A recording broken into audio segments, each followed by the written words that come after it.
नमस्कार दोस्तों, एक बार फिर से आप सभी लोगों का स्वागत अभिनंदन करता हूँ अपने यूट्यूब चैनल लवकुश पहलवान पे जी। और ये महीना जी है सावन का, और सावन का आज है तीसरा सोमवार। तो सबसे पहले हमारी जो रूटीन रहती है सोमवार के दिन बाबा गौरी शंकर के दर्शन करना, फिर उसके बाद में आकर के अपने दैनिक कार्य करता हूँ। और लेकिन आज हम लोग जाएंगे माँ चंद्रिका के दर्शन करने के लिए, जो कि हमारे घर से लगभग 12 किलोमीटर दूर दक्षिण की ओर गंगा तट पर बक्सर नामक स्थान पर स्थित है। हम लोग जाएंगे और आपको वहाँ की महिमा और आपको दर्शन भी करवाएंगे माँ चंद्रिका, माँ अंबिका के और माँ गंगा के भी। तो बने रहिएगा, वीडियो बहुत ही अच्छी होने वाली है, वीडियो स्किप न करिएगा। तो जो भाई अभी तक हमारे यूट्यूब चैनल सब्सक्राइब नहीं किए हैं वो सब्सक्राइब करें, लाइक करें, शेयर करें, और बगल में जो बेल आइकन का बटन है उसको भी प्रेस कर दें ताकि जो नए नए नोटिफिकेशन आए आप तक पहुँचे। तो जी लगभग 10 बजे हम सब लोग तैयार होकर के माँ चंद्रिका के दर्शन करने के लिए बक्सर निकले। तो बक्सर की चंदी शक्तिपीठ पर हजारों भक्तों का मेला लगभग रोज ही लगा रहता है। उन्नाव से 55 किलोमीटर दूर गंगा तट पर बक्सर में माँ चंदी की शक्तिपीठ है, जो चंद्रिका के नाम से प्रसिद्ध है। इसका उल्लेख मार्कंडेय पुराण व भविष्य पुराण में भी पाया जाता है। सतयुग के इस तीर्थ में माँ चंदी के दरबार में ही राजा सूरत और समाधि नामक वैश्य को मेधातिथि नामक ऋषि ने सबसे पहले दुर्गा सप्तशती का ज्ञान दिया था। यहीं पर तीनों की तपोभूमि के रूप में टीले प्रसिद्ध थे। यह भी कहा जाता है दुर्गा सप्तशती के श्लोकों का प्रथम संकलन भी यहीं हुआ था। त्रेता युग में विश्वामित्र ने, द्वापर में ऋषि बक ने भी यहीं पर तपस्या की थी। आज भी बैसवाड़ा क्षेत्र में ऐसी मान्यता है कि इस पीठ के दर्शन से सभी क्लेश कट जाते हैं। चाहे नई वधू का आगमन हो, मुंडन छेदन हो, या कोई नया वाहन खरीदा जाए, तो उसे माँ चंडी के दरबार में ले जाना यहाँ की लोक परंपरा बन गई है। यहाँ पर माँ चंडी के विग्रह के रूप में कोई प्रतिमा नहीं है, अपितु 2 प्राचीन शिलाखंड रखे हुए हैं, जिन्हें माँ चंद्रिका, माँ अंबिका के नाम से जानते हैं। और बक्सर को काशी के समान ही माना जाता है, क्योंकि यहाँ पर माँ गंगा उत्तर वाहिनी हो जाती हैं, तो इसीलिए इसको काशी के समतुल्य ही माना जाता है। इसीलिए यहाँ पर साधु संतों का जमावड़ा साल के 12 महीना लगा ही रहता है। और बातों ही बातों में हम सब लोग बक्सर पहुँचने ही वाले हैं।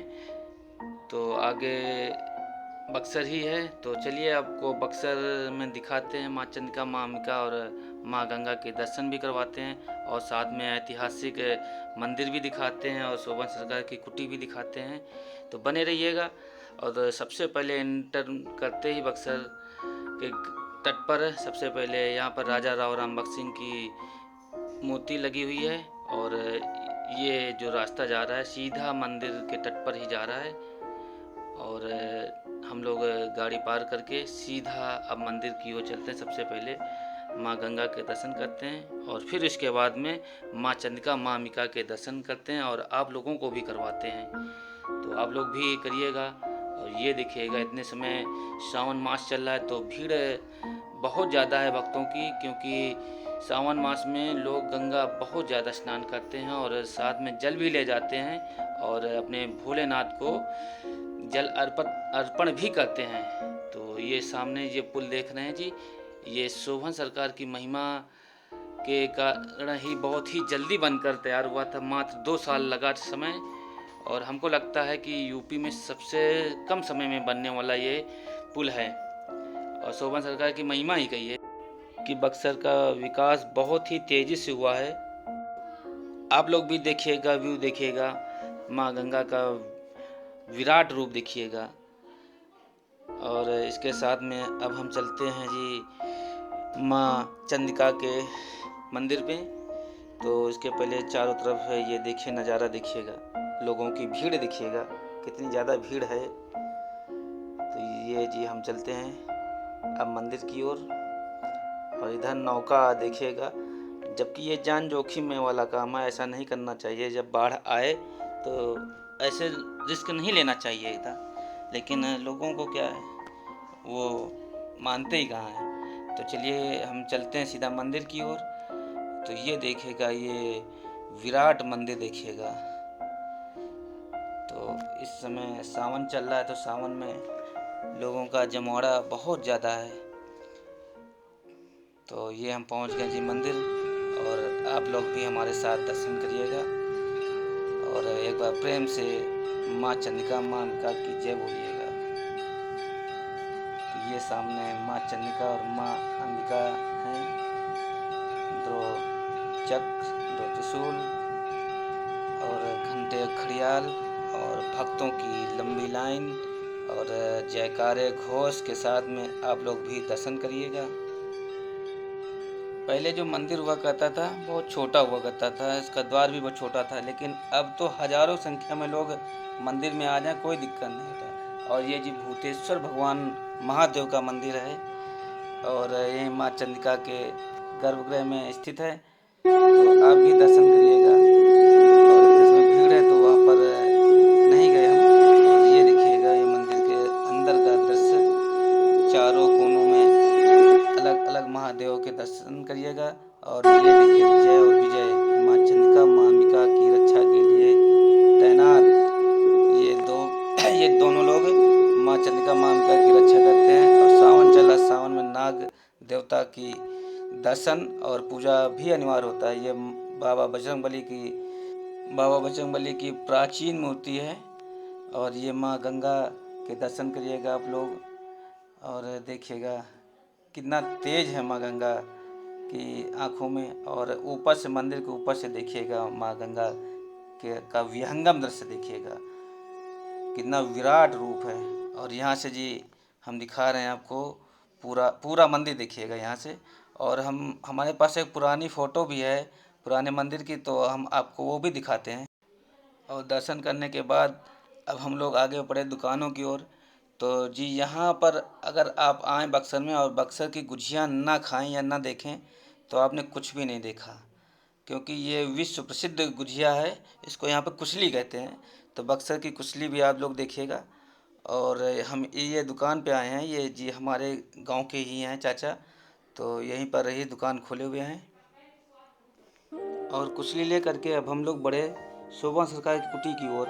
शोभन सरकार का नाम सुनते ही आप लोगों के मन में जिज्ञासा होती होगी कि शोभन सरकार का बक्सर से क्या नाता है। तो जी नाता ये था कि जो शोभन सरकार के गुरु थे और उनके जो गुरु भाई थे स्वामी सत्संगानंद जी, तो वो बक्सर की पवित्र भूमि पर ही निवास किया करते थे और यहीं पर कुटी बनाकर रहते थे। तो इसलिए शोभन सरकार ने यहाँ पर बक्सर में बहुत ज़्यादा विकास किया हुआ है।